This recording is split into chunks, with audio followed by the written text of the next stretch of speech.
So it's funny how time repeats itself. We started this thing about a year ago, and we started out with two people that are on the docket for this week. The docket. The doc. Yeah, man.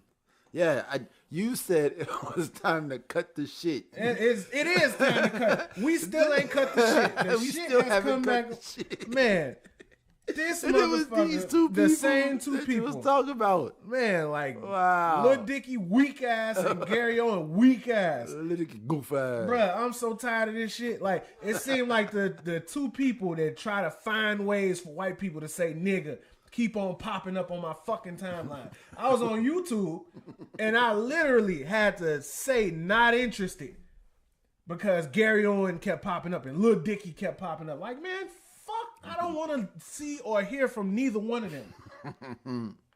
Neither one. I feel you though. Like, come on, bro. Like, you seen what Gary Owen did again, man. I ain't see it, but you definitely elaborated for me. All right, look, for y'all that don't know, so Gary Owen, in my opinion, is crossing lines, man. But you know who I put up there with Gary Owens that motherfuckers will blackball me for? Who? Is the who's the mailman off of next Friday? Michael Rappaport? Yeah, man. Oh, hell I no. do not like that guy, man. Hell no. This man made a movie about Tribe Called Quest. Yeah, he did. Come on, bro. I mean, he's definitely in it. You know, I can't feel him, man. I feel like his soul is tarnished. Who? Michael Michael Rappaport. Rappaport, and he's just an angry New Yorker. That's all. I guess that's what. Maybe it's not Yeah. that I don't like him as a white man. It's that I don't like him as a New Yorker. Right, as a New Yorker. You from Chicago. It's natural to feel that way. Yeah. Okay. All right, so that look, makes sense. Gary Owen, this is after Damian Lillard hit the shot to put OKC out, right? That was a crazy shot. It was a crazy shout out to Big Game Dame.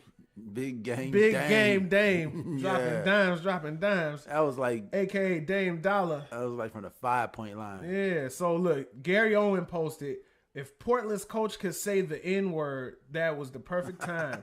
This N-word just hit that shit. So Bruh. Kevin Durant looked like Offset. Yes, he does. Why is he touching that referee like that? Get your hands off him. He put his hands on his titties. Hey. Anyway, man, so you see a tweet like that, right? That's that's disrespectful. Like, bruh, are you a comic? All that, fuck all of that. Man. My wife wrote that tweet. My right, bro. Like, all right, so imagine if you took, imagine if one of the player was, if it was Michael Sam, a gay player or something like that.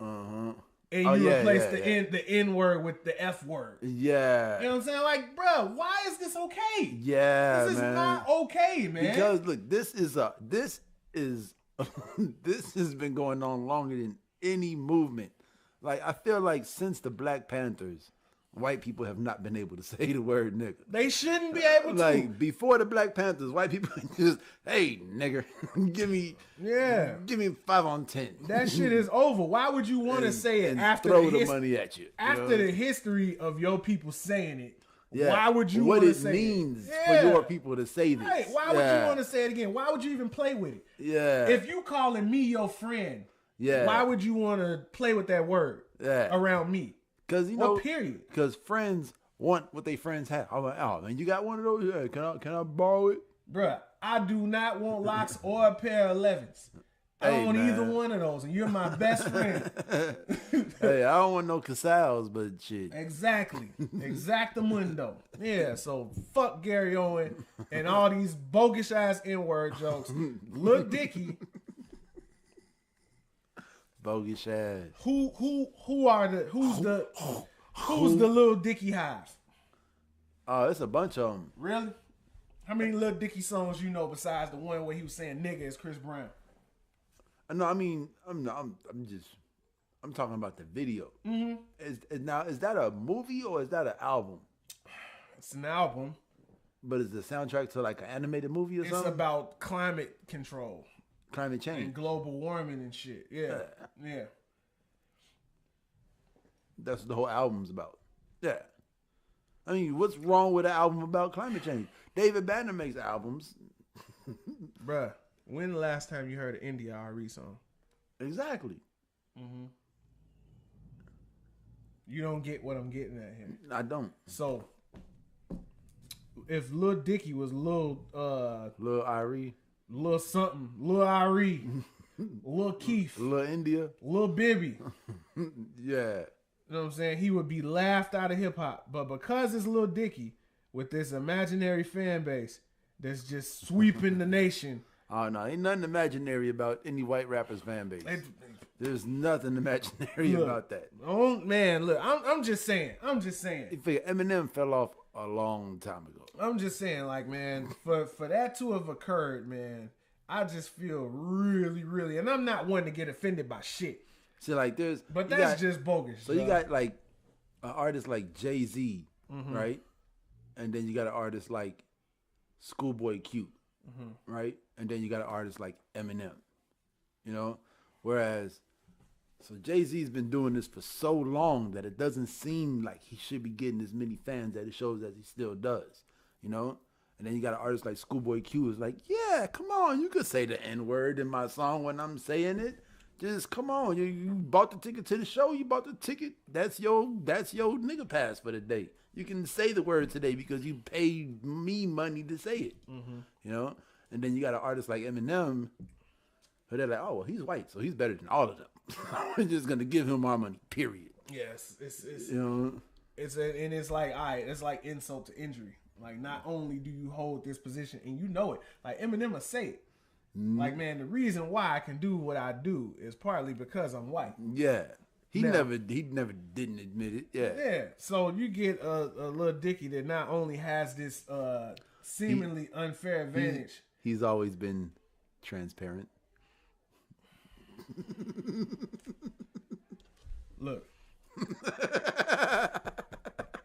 I'm going to say this once and for all. We got to cut the shit, man. And that's all I'm going to say about that. Now look, man, it's the same thing as Lil Nas X not being on the country. Oh, you seen Billy Ray Cyrus, right? Nah. They had the banners out saying congratulations to Billy Ray Cyrus for breaking the streaming records. And he was standing next to the banner holding a sign saying that none of this would be possible without Lil Nas X. And then he had the producer's name too. I can't remember the name. Yeah. Yeah. Like, man, that's a real one. Yeah, man. That's a real one. Yeah, man. It's so crazy how. And then I was watching an interview because I wanted to hear the boy's voice. Like, I didn't. This guy's like 19, 20 years old. He got the biggest song in the world. I wanted to hear him speak as a human being. I want to hear him rap. Like, yeah, he said probably dead nice too. He probably is though. Yeah. You know? And then, because if you could fuck around and just play in the studio and do that, imagine what, you know what I'm saying? But he might also be like a Method Man.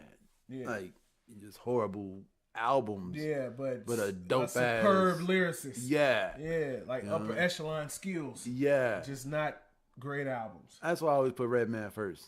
Because Redman got the skills that Method Man has. And he can make good albums. Yeah. You know? Yeah, I fucks with that. But I feel like Lil Dicky,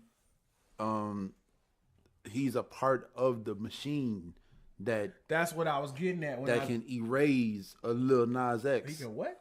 The machine can erase. There we go. None of that Dominican talk here, man. We talking American. American. Yeah. So you saying wait, I like what you saying. What you were saying about the machine? Yeah, Lil Dicky is he benefits from the machine that can erase a Lil Nas X. You know what I'm saying? But can make Eminem in 2019 worth $100 million. Right. Like, why is Eminem worth $100 million? But then you got a motherfucker like Redman, who Eminem looks up to. Do you know that's why? Worth like $12 million. Because Eminem is the finest tune rapping machine rapping the scene since way back when it was only rapping in Queens. That's why. Hey, he always goes hard. Though. Like Eminem is like stupid, dumb, nice when it comes to making words rhyme. But I'm saying though, he himself said that he got everything from Redman. Yeah. But like, Redman how is Redman only worth? You know what I'm saying? It's generational and racial.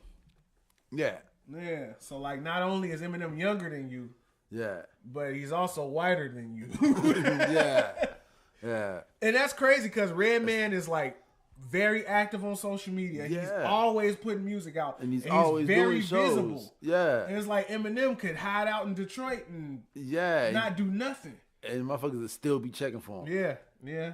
I mean, that's just the precedent, man. And I guess that's why I'm so mad, because you have comedians like Gary Owen and rappers like Lil Dicky that, you know, just get this, like, I equate it to a motherfucker coming in your house. You got carpet in your house, and they are the only people that can walk in your house with shoes on. And don't nobody say nothing to them. Yeah, man. I just feel like right now I need to say Pivot Gang. Like, we putting all these other motherfuckers on. We steady talking about Eminem and Lil Dicky, Eminem and Lil Dicky. Well, we started out with Pivot Gang. Yeah. Well, let's say something else. Let's say TDE. Yeah. Let's say we already talked about TDE. Save Money. Let's say good music. I don't know. Let's say something, because the more we talk about Lil Dicky and Gary Owen, the less we talk about. All right, so we're gonna Kevin Hart and Pivot Gang. We're gonna take Gary Owen and we're gonna take Lil Dicky and we're gonna stick them right on that clown cake. Why they gotta go on a clown cake? Because they clowns, Joe. I feel like you're being racial, man. No, I'm not. I feel like I am being racial. I You feel like right. it's racially motivated. Bruh. Their clown cake status is racially motivated. So? Like, that's not, man. All right, look. So Gary Owens a white man, right? Yeah. So he could come out. He could come out tomorrow. All right. Gary Owens, yeah. But I don't understand what Lil Dicky did personally. Freaky Friday. that was episode 1. That was literally episode 1. Slavery was how long ago? Yeah, man. That was literally episode 1. Like, you can't be still in your bag 46 episodes later. Never forget. No, you never forget. But there is no atonement. Hey, man. I'm just saying. Like, a motherfucker could have called you a nigga at the age of 12. If he ain't apologized to you, when you see him, you still gonna want to slap the shit out of him. So what does a Lil Dicky to John Jay apology consist of? I'm sorry for using a word that I know I shouldn't have, that has caused pain and misery to a group of people over time. And me being from an oppressed people, I should have been in better taste using my words. Yeah, okay. But I also feel like episode 1, Chris Brown wrote those lyrics. I feel like Chris Brown wrote those lyrics. And we've never done the research. Don't matter. Whose song is it? It's a Lil Dicky song, but it was literally on Chris Brown's verse. Whose album was it on? But Chris Brown's verse, though. Why would you ask any of these questions if it was a Jay-Z verse? Would you ask any of these questions if it was a Jadakiss verse? What you mean a Jadakiss verse? Like as a feature on a song, would you ask who wrote that verse? If it was Jay-Z? I say, whose song is it? Why does that matter? Because it's his song. But it's his verse. Bruh, it's just like his feature. It's like, would you ask whose album is on if T-Pain was the feature? Listen, I'm going to explain this really simple, right? Yeah. So, let's say I'm a talk show host. So, no. Let me explain it. Let's say I'm a talk show host, right? Mm-hmm. And you come on my show, stepping across all kinds of lines. You come on my show disrespecting Nipsey Hussle. You come on my show disrespecting Jay-Z and Beyonce and shit like that, right? It don't matter about the person that said it. The responsibility lies on the person that owns the content, the person that's putting out the content. Like, why am I putting this out? I'm not finna let you sit on my show and talk about faggots and kikes, right? No way. That footage will never see the light of day. Never. So it's on you. You made it. It's yours. I don't know. Because I'm pretty sure the Florida-Georgia state line, or whatever it is, they can't say nigga. But when Nelly get on a song on his feature and he say nigga, they gonna let that shit ride. Yeah, because Nelly's a black man. So is Chris Brown. Yeah, but it's Lil Dicky's song. It's Florida, Georgia, in the state song, line song. Look, in the song they're saying, I'm not Chris Brown, I'm Lil Dicky. So I'm gonna run around saying nigga, because as Little Dicky, I wanna run around and say nigga, but I can't. Like, that's the problem. Like, man, it's my desire to run around and say nigga like the black guys do. Like, that's wrong, bro. You can't do that because you can't. And that's the end of it. All right, man. Man. Hey, man, you've over-explained me. Thank you, man. Let's shake on it. No high fives. That's a whole handshake.